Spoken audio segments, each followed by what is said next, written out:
Good morning class 11th chapter 3 का ये last topic है हमारा मार्जिनल अपॉर्चुनिटी कॉस्ट। इससे पहले हमने प्रोडक्शन पॉसिबिलिटी कर्व आपको समझाया था, जिसमें ग्रोथ ऑफ रिसोर्सेज को एक्सप्लेन करा था कि अगर रिसोर्सेज इंक्रीज़ या डिक्रीज़ होते हैं तो उसका पीपीसी पे क्या इम्पैक्ट पड़ता है। आज जो हमारा टॉपिक है वो मार्जिनल अपॉर्चुनिटी कॉस्ट है, जिसको हम मार्जिनल रेट ऑफ ट्रांसफॉर्मेशन भी कहते हैं। इसका क्या मीनिंग होता है कि जब पता है आपको पीपीसी में कि प्रोड्यूसर जो है वो दो गुड्स एक साथ प्रोड्यूस करता है, और जब उसे किसी एक गुड्स को प्रोडक्शन बढ़ाना होता है तो उस कंडीशन में दूसरे का प्रोडक्शन क्या करना पड़ता है, घटाना पड़ता है। क्यों? क्योंकि रिसोर्सेज जो है वो लिमिटेड हैं। तो इसी पे बेस्ड है हमारा marginal opportunity cost. It refers to opportunity cost per unit of additional output of use one when some resources are shifted from one opportunity to other। अगर आपके पास दो अपॉर्चुनिटीज़ हैं या दो चीज़ों में आप अपना रिसोर्सेज स्पेंड कर रहे हो और आपको दिख रहा है कि गुड वन में कम प्रॉफिट है in compare to good two, तो ऑब्वियसली जो आप रिसोर्सेज है वो गुड टू के ऊपर ज़्यादा यूज़ करोगे, और जब रिसोर्सेज गुड टू के लिए यूज़ ज़्यादा होंगे तो उस कंडीशन में गुड टू का प्रोडक्शन बढ़ जाएगा और वन का घटेगा। तो इसी का जो रेशो है कि किसका कितना लॉस हुआ और एक का लॉस होने से दूसरे का कितना गेन हुआ, उस रेशो को हम मार्जिनल अपॉर्चुनिटी कॉस्ट कहते हैं। आपका एग्जांपल भी है नीचे, some land is shifted from production 1 to 2।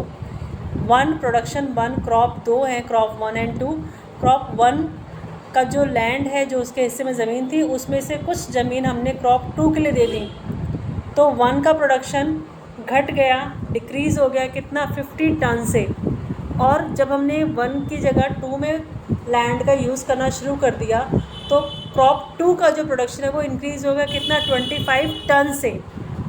तो इसी का जो रेशो है delta loss of output of crop 1 upon delta gain of output of crop 2 is marginal opportunity cost. और इसका अगर हम फॉर्मूला देखें तो फॉर्मूला क्या बनता है, delta loss of output upon delta gain of output.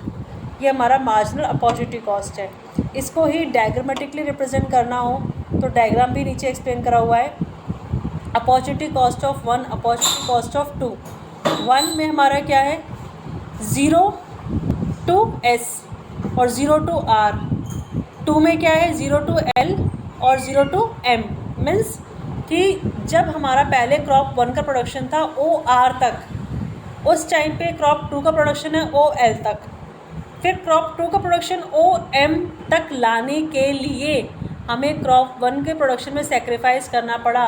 OR से घट के कितना हो गया, वो OS पर आ गया।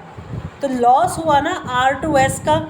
जब R to S का लॉस हुआ तो क्रॉप 2 का प्रोडक्शन इंक्रीज़ हुआ, L to M गेन हो गया वो।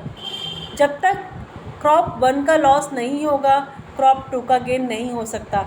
और इस लॉस का मतलब क्या है कि हमने कुछ रिसोर्सेज क्रॉप 1 से निकाल कर क्रॉप 2 में लगाने शुरू कर दिए। तो इसी प्रोसेस को हम क्या कहते हैं, मार्जिनल अपॉर्चुनिटी कॉस्ट। जितना भी लॉस हुआ है अपॉन में जितना भी गेन हुआ है, that ratio is called marginal opportunity cost. Given land is shifted from the production of crop 1 to the production of crop 2 when all resources are fully and efficiently utilized and technology remains constant. With reference of this figure, total opportunity cost क्या कहलाएगी, total loss of output. जितना भी loss of output हुआ है हमें उसे हम opportunity cost कहेंगे। फिर marginal opportunity cost is the cost ratio between loss of output and gain of output when some resources are shifted from use 1 to use 2। marginal opportunity cost क्या indicate करता है, it indicates that the cost of one more unit of output when some resources are shifted from 1 to 2। फिर हमारा ये table है, table में हमारा marginal opportunity cost बिल्कुल प्रॉपर तरीके से निकाल के दिखाया गया है। आप देख सकते हैं दो चीज़ का प्रोडक्शन है, मैगी एंड पास्ता। पहले पास्ता का प्रोडक्शन 0 है, मैगी 100।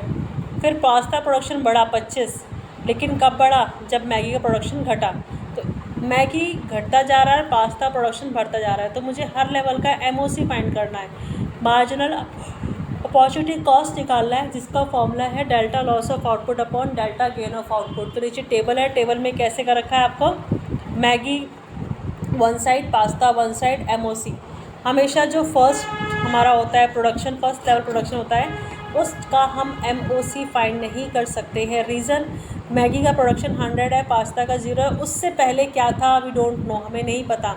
तो जब हमें उससे पहले की कंडीशन नहीं पता तो उससे चेंजेस को हम फाइंड नहीं कर सकते ना, कि 100 अगर आया है तो प्लस है या माइनस है, 0 है तो प्लस है या माइनस है। इसलिए फर्स्ट लेवल का MOC नहीं निकलता है। फिर जब मैगी हमारा 90 हुआ तो पास्ता 25 हुआ, यानी कितना लॉस हुआ मैगी का, 10। 100 to 90 आया, 10 का लॉस। 0 to 25 आया, 25 का गेन। तो 10/25 आंसर क्या आ गया, 0.4। फिर अगेन मैगी का प्रोडक्शन डिक्रीज़ हुआ 90 to 70, pasta production rises 25 to 50। तो कितना हुआ ये, 20/25 यानी 0.4। फिर again Maggi production down 70 to 40, pasta rise 50 to 75, 1.235। हर बार हमारा जो वैल्यू ऑफ MOC है वो क्या आ रहा है, बढ़ता हुआ आ रहा है। हर बार MOC बढ़ता हुआ आ रहा है। इसीलिए जो नीचे आपको कर्व दिख रहा है ये कैसा आ रहा है, curve is concave to the origin. कैसा है curve, concave to the origin. अगर क्वेश्चन आता है कि why PPC curve concave to the origin, तो आप क्या लिखेंगे उसका answer, because MOC tends to rise. जैसे जैसे हम MOC निकालते रहते हैं, हर कॉम्बिनेशन में हमारा MOC पहले से बढ़कर आता है। और क्योंकि MOC बढ़कर आता है इसलिए जो हमारा कर्व ऑफ PPC है वो कैसा होता है, कॉन्केव टू द ओरिजिन। ठीक है। फिर नीचे लिखा भी हुआ है the curve is downward sloping and concave to the origin. तो डाउनवर्ड स्लोपिंग क्यों है, बिकॉज अगर कंज्यूमर किसी एक का प्रोडक्शन बढ़ाना चाह रहा है तो दूसरे का प्रोडक्शन क्या हो रहा है, घट रहा है।